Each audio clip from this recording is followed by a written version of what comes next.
अस्सलामु अलैकुम वरहमतुल्लाहि वबरकातुहू। आपने सुना होगा कि बादशाह सिकंदर का नाम यकीनन हर नए पुराने लोगों ने बादशाह सिकंदर का नाम तो ज़रूर सुना होगा। देखा तो बहरहाल किसी ने नहीं है इस दौर में। जो उस दौर के लोग थे उन्होंने देखा था, जो उसके दौर में थे। लेकिन अब के दौर में जो लोग हैं उन्होंने सिर्फ उसका नाम सुना था। बादशाह सिकंदर के बारे में कहा जाता है कि जब आप अपना वसीयतनामा लिख रहे थे, तो जब वसीयतनामा आपने लिखा तो लोगों ने पूछा कि हज़रत आपने इस तरह क्यों लिखा। उसमें क्या लिखा था? आपने एक वसीयत में ये फरमाया था कि जब मैं इस दुनिया से चला जाऊं तो कफन में से मेरे दोनों हाथ यूं बाहर निकाल देना, ताकि लोग देखें वक्त का बादशाह था, पूरी दुनिया पे इसने हुकूमत की, और आज जब ये जा रहा है इस दुनिया से तो दोनों हाथ खाली हैं, कुछ लेकर नहीं जा रहा। सारी जायदाद, पूरी इसकी मिल्कियत, इसकी बादशाहत यही है, लेकिन ये आज कब्रिस्तान खाली हाथ जा रहा है।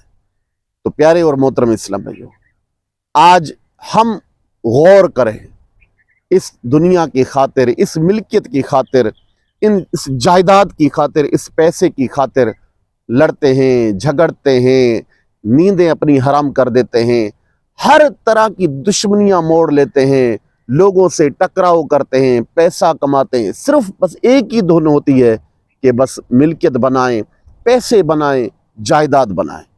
तो प्यारे और मोहतरम इस्लाम भाइयों, मरने के बाद लेकर कुछ नहीं जाना, सिर्फ बस अमल लेकर जाने हैं, अल्लाह की बारगाह में नेकियां लेकर जानी हैं।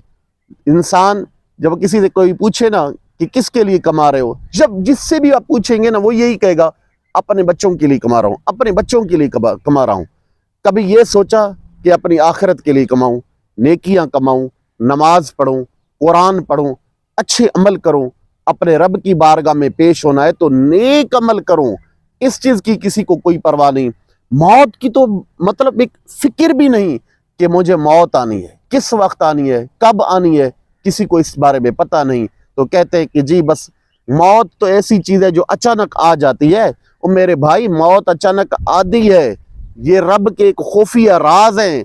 अगर हमें और मुझे और आपको पता होता फिला दिन, फिला महीने, फिला साल मौत आनी है, तो मौत के वक्त आने से पहले हमारी कंडीशन, हमारी कैफियत क्या बन जाती। कुछ ज़रा सोचे, मौत आने से पहले हम मर जाते। तो ये तो रब के एक राजों में से एक राज है कि रब ने हमें बताया नहीं कि तुम्हारा वक्त, तुम्हारे दिन, तुम्हारी घड़ियां तुम्हारी कितनी है और कब तुम्हें मौत आएगी। तो समझदार वही है कि मौत आने से पहले मौत की तैयारी करे, अपनी आखिरत की तैयारी करे, अपनी कब्र की सोचे। हमें तो इस बारे में परवाह नहीं, हमें तो इस बारे में फिक्र भी नहीं। ऐसा लगता है कि आए रोज दुनिया में जैसे हमें मरना ही नहीं।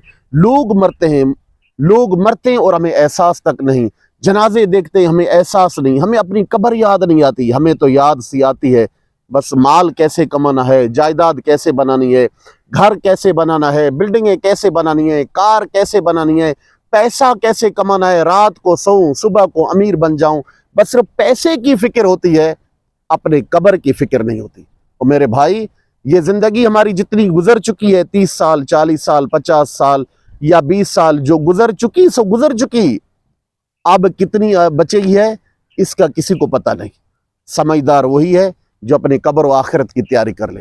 रिज़्क कमाना, हलाल रोजी कमाना, बाल बच्चों के लिए ये इबादत है, एक नेकी का काम है। इसका मकसद ये नहीं कि अपनी मौत को भूल जाएं, अल्लाह की इबादत को भूल जाएं, रब की नमाज से दूर रहें, कुरान की तिलावतों से दूर रहें। ऐसा हरगिज़ मत करें। अपनी आखिरत की सोचें, अपनी कब्र की सोचें, क्योंकि आज नहीं तो कल कब्र में ज़रूर जाना है, उस रब के हजूर पेश होना है। अल्लाह पाक हमें नेक अमल करने की तौफीक नसीब फरमाए। अस्सलामु अलैकुम वरहमतुल्लाहि वबरकातुहू।